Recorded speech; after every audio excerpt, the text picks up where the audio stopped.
Hi dear friends, welcome back to Ram Birds Farm YouTube channel. இன்றைக்கி பார்த்தீங்கன்னா cocktail 2 hand feeding sick வந்து சேலுக்கு இருக்குது. ஒன்று பார்த்தீங்கன்னா 15 to 18 days ஓல்டு, அனதர் ஒன்று பார்த்தீங்கன்னா ஒரு 20 to 23 days ஓல்டு இருக்கும். ரெண்டுமே வந்து lutino with red I six. இந்த சிக்ஸ் வந்து பாண்டிச்சேரியில் இருக்கிறவங்க யாராவது விருப்பப்பட்டிங்கன்னா அவங்க வாங்கிக்கலாம். ஆக்சுவலாக வந்து ப்ராப்பரான ஹேண்ட் ஃபீடிங் பண்ண தெரிஞ்சவங்க மட்டும் இந்த சிக்ஸுக்கான காண்டாக்ட் டீட்டெயில்ஸ் வந்து கெட் பண்ணிக்கோங்க. இந்த காண்டாக்ட் டீட்டெயில்ஸை இதில் கொடுக்குறேன். ப்ராப்பராக ஃபீட் பண்ண தெரிஞ்சால் மட்டும் பேர்டை வந்து ஹேண்டில் பண்ண வாங்கிக்கோங்க. ஏன்னா வந்து சர்லாக் கொடுக்குற மாதிரியோ இல்லை மண்ணா ஹெல்த் மிக்ஸ் கொடுக்குற மாதிரினா தேவையில்லை. ப்ராப்பரான ஒரு ஹேண்ட் ஃபீடிங் ஃபார்முலா கொடுத்து இதோட ஹைஜீனிக் ப்ராப்பராக மெயின்டைன் பண்ணுறதுனா இந்த சிக்ஸை நீங்கள் வந்து கலெக்ட் பண்ணிக்கலாம்.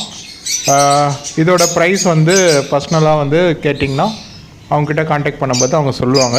ப்ளஸ் வந்து வேறு ஏதாவது இதை பற்றி டீட்டெயில்ஸ் வேணும்னாலும் நாம் வந்து இந்த டீட்டெயில்ஸ்க்கு வந்து கொடுப்போம். ப்ளஸ் வந்து கைடன்ஸும் கொடுப்போம். தென் வந்து மற்றபடி இதோட ஃபீடிங் பொறுத்த வரைக்கும் பார்த்திங்கன்னா நல்ல ஒரு ஹேண்ட் ஃபீடிங் ஃபார்முலா கொடுக்கலாம். அதுக்கப்புறம் 36 to 40 டிகிரி செல்சியஸில் வந்து டெம்பரேச்சர் மெயின்டைன் பண்ணி தான் ஹேண்ட் ஃபீடிங் பண்ணணும். பர் டேக்கு வந்து 3 to 4 டைம்ஸ் வந்து ஹேண்ட் ஃபீடிங் பண்ணால் போதும். க்ராப் வந்து எவ்வளோ ஃபிட் பண்ணோன்னா 5 to 6 ml வந்து க்ராப் வந்து ஃபில் பண்ணால் போதும். 75% ஆஃப் க்ராப் வந்து ஃபில் பண்ணால் போதும். அதுக்கப்புறம் வேறு இன்ஃபர்மேஷன் என்னென்னு பார்த்தீங்கன்னா ஈச் டைம் ஆஃப் ஃபீட் பண்ணதுக்கப்புறம் க்ராப்பும் ஏன் தொடச்சிடணும், க்ராப்பில் ஏதாவது சொட்டி இருந்ததுன்னா தொடச்சிடணும், அதோட பீக்கில் ஏதாவது ஒட்டி இருந்தாலும் அது தொடச்சிடணும். இந்த சிக்ஸ் கண்டிப்பாக வந்து ப்ராப்பராக கேர் பண்ணுறவங்க யாராவது இருந்தீங்கன்னா கண்டிப்பாக வந்து வாங்கிக்கோங்க. பாண்டிச்சேரியில் டைரக்ட் பிக்கப் பண்ணிக்கலாம். ஓகே ஃப்ரெண்ட்ஸ், மற்ற டீட்டெயில்ஸ்லாம் வந்து நீங்கள் காண்டாக்ட் பண்ணிங்கன்னா அந்த நம்பரில் இருக்கிறவங்க சொல்லுவாங்க.